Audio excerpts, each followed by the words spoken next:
নয় নয় করে 10টা বছর কেটে গেছে প্রবাসী হয়েছি। গ্র্যাজুয়েশন কমপ্লিট করে চাকরির সুবাদে সেই যে পুনে গেলাম, আর ফেরা হয়নি। আর ফিরবই বা কোন আকাঙ্ক্ষায়? কে আছে আমার এই গ্রামে? মা বাবাও গত হয়েছেন বহু বছর।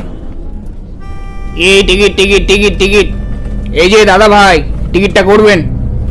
ও দাদা, ও দাদা, ঝাউপুর নামবেন তো? উঠে আসুন, উঠে আসুন। বাস থেকে নেমে যখন গ্রামের রাস্তায় পা রাখলাম, তখন লালচে বিকেল ঘনিয়েছে। যেন কোন এক আদিম সময় চলে এসেছি। রাস্তার মোড়ের সেই ভাঙা টিমটিমে বাল্ব, খোয়া সুরকির রাস্তা, পাতকুয়ো। 10টা বছর তো আর কম নয়। কাঠগোলা পেরিয়ে 2-4 পা হেঁটে ওই যে চুন সুরকি কাঁথা বাড়িটা, জরাজীর্ণ এক বৃদ্ধের মতো আজও দাঁড়িয়ে আছে, ওটাই আমার বাড়ি।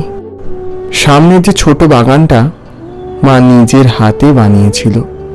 এরপর ওরা চলে যাওয়ার পর গাছগুলো অযত্নে মারা গেল। তবু রাখাল কাকা এখানে স্থানীয় একটা লোক, যতটা পারে দেখাশুনো করে, এইটাই ঢের। মাটির কাঁচা রাস্তা দিয়ে আরো মিনিট খানিক এগোনোর পর আমার বাড়ির সামনে এসে দাঁড়ালাম। এ কি, এখানে তালা কেন? রাখাল কাকা আসবার কথা ছিল, এত করে বললাম দুপুরে খুলে রাখতে। হ্যালো, হ্যাঁ, কি গো রাখাল কাকা, আমি এসে গিয়েছি, তুমি কোথায়? আর বলো না দাদা, আজ ভোর রাত থেকে আমার যে ধুম জ্বর। কিন্তু তুমি কোনো চিন্তা করো না, আমি আমার ছেলের হাত দিয়ে চাবিটা পাঠিয়ে দিচ্ছি। সে বুঝলাম, সাবধানে থেকো। আর সন্তুর আসতে কতক্ষণ লাগবে? তা সময় তো একটু লাগবে বাবা। তুমি অপূর্বর দোকানে বসে একটু বিশ্রাম করো, বুঝলে? ও যত তাড়াতাড়ি সম্ভব পৌঁছচ্ছে। আচ্ছা ঠিক আছে। ফোন কেটে অপূর্বদার দোকানের সামনে এলাম। লোকটা আজীবনের মুখ বধির। একসময় কত চা খেতে এসেছি, কত আড্ডা দিয়েছি এই দোকানে।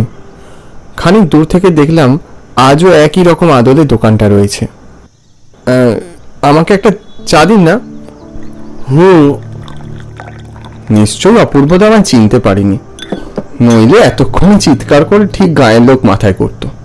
আরে স্নেহাশিস দানা, কি চিনতে পারছো না বুঝি?